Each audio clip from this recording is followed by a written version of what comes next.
दोस्तों आप देखेंगे कि बहुत सारे बाइकों के हैंडल के आखिर में ये वजन जैसा चीज़ दिया रहता है। लेकिन क्या आप जानते हैं कि ये क्यों दिया रहता है, या फिर क्या ये जानते हैं कि टायर हमेशा काले रंग के ही क्यों होते हैं? अगर नहीं जानते तो इस वीडियो में जान जाएंगे, क्योंकि आज हम बात करने वाले हैं ऐसे ही कुछ अमेजिंग फैक्ट्स के बारे में जिन्हें हम हर रोज़ देखते हैं लेकिन इनके होने की वजह नहीं जानते। तो गाइस, वीडियो बहुत ज़्यादा इन्फॉर्मेटिव होने वाला है, तो अगर आप चैनल पे नए हैं तो चैनल को सब्सक्राइब कीजिए। चलिए बढ़ते हैं पहले फैक्ट की तरफ। Fact number 4। दोस्तों आप देखेंगे कि दुनिया में जितने भी बाइक बनते हैं सभी पेट्रोल इंजन के बनते हैं, लेकिन डीजल इंजन के बाइक क्यों नहीं बनते? डीजल इंजन के भी बाइक बन सकते थे, लेकिन ऐसा क्यों नहीं होता?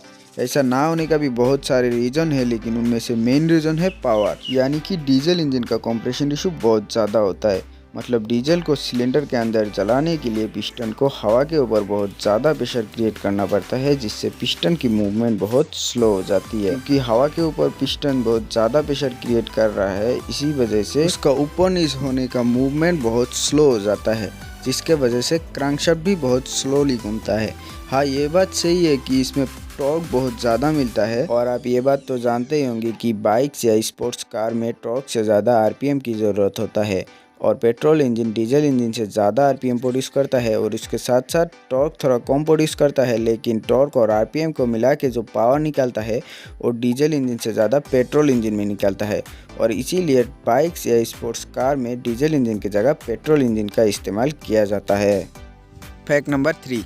तो किसी भी नए टायर के सरफेस पे आपने ऐसा बाल जैसा कुछ निकला हुआ तो देखा ही होगा, जिसे वेंट स्प्यूज बोला जाता है।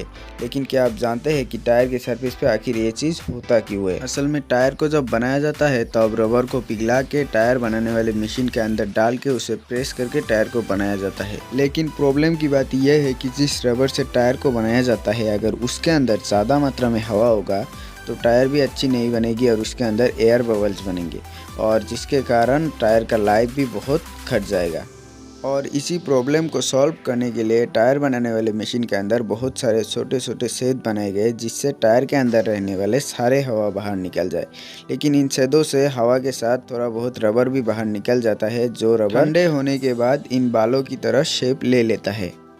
Fact number 2। आपने देखे होंगे साइकिल के टायर, बाइक के टायर, कार के टायर और तो और एरोप्लेन्स के टायर भी हमेशा ब्लैक कलर के ही होते हैं। लेकिन जिस तरह व्हीकल्स मल्टी कलर के होते हैं, टायर मल्टी कलर के क्यों नहीं होते? और तो और आपको ये जान के हैरानी होगी कि जब 1888 में पहली बार रबर टायर को बनाया गया था, मतलब नॉर्मल टायर को बनाया गया था, टायर सफ़ेद कलर के होते थे, क्योंकि असल में रबर सफ़ेद कलर के ही होते हैं।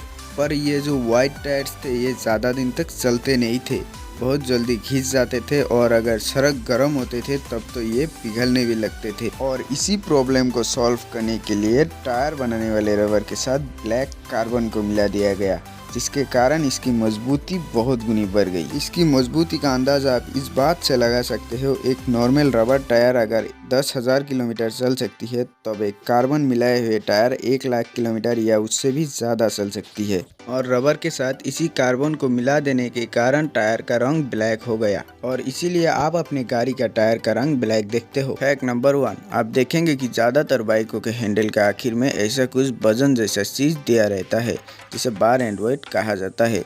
लेकिन क्या आप जानते हैं कि इसे क्यों दिया रहता है? हम में से ज़्यादातर लोग सिर्फ यही सोचते हैं कि इसे सिर्फ डिज़ाइन के लिए ही दिया जाता है, लेकिन ऐसा नहीं है दोस्तों। इसे देने का भी एक रीज़न है। असल में गाइस, जब बाइक चलती है तब इंजन से वाइब्रेशन निकलता है, और वो वाइब्रेशन हैंडल में आके हमारी राइड एक्सपीरियंस को अनकंफर्टेबल बना देता है, और इसी वाइब्रेशन को हैंडल से कम करने के लिए हैंडल के आखिर में इन वेट को दिया जाता है, जिसके कारण हैंडल से काफ़ी हद तक वाइब्रेशन कम हो जाता है, जिसके कारण आप एक अच्छी और कंफर्टेबल राइड एक्सपीरियंस ले सकते हो। इसके साथ साथ एक और बोनस फैक्ट बता देता हूँ। आप देखेंगे कि कुछ बाइकों में ये जो वेट दिया रहता है कुछ इस तरह से घूमता है। आपने भी सोचा होगा कि ये इस तरह से घूमता क्यों है।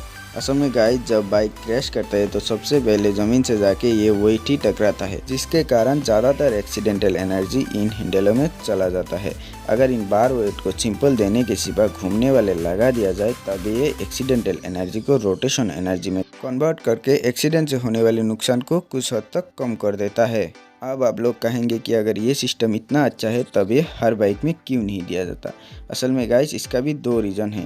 पहला, हर कंपनी इतनी छोटी छोटी चीज़ों पे ध्यान नहीं देती। और दूसरा है कॉस्ट कटिंग। आप लोग ही सोचिए, जिसे ऐसा करके सिंपली लगा देने से काम हो जाता है, उसे अगर ऐसा घूमने वाला बना दिया जाए जो घूमेगा पर निकलेगा नहीं। इसे बनाने में बहुत ज़्यादा टाइम और पैसा दोनों लगता है, जिसके कारण कंपनी का मैन्युफैक्चरिंग कॉस्ट बढ़ जाता है। और इसी मैन्युफैक्चरिंग कॉस्ट को कम करने के लिए हर कंपनी ये सिस्टम नहीं देता। तो गाइस, आज के लिए बस इतना ही। मिलते हैं अगले वीडियो में।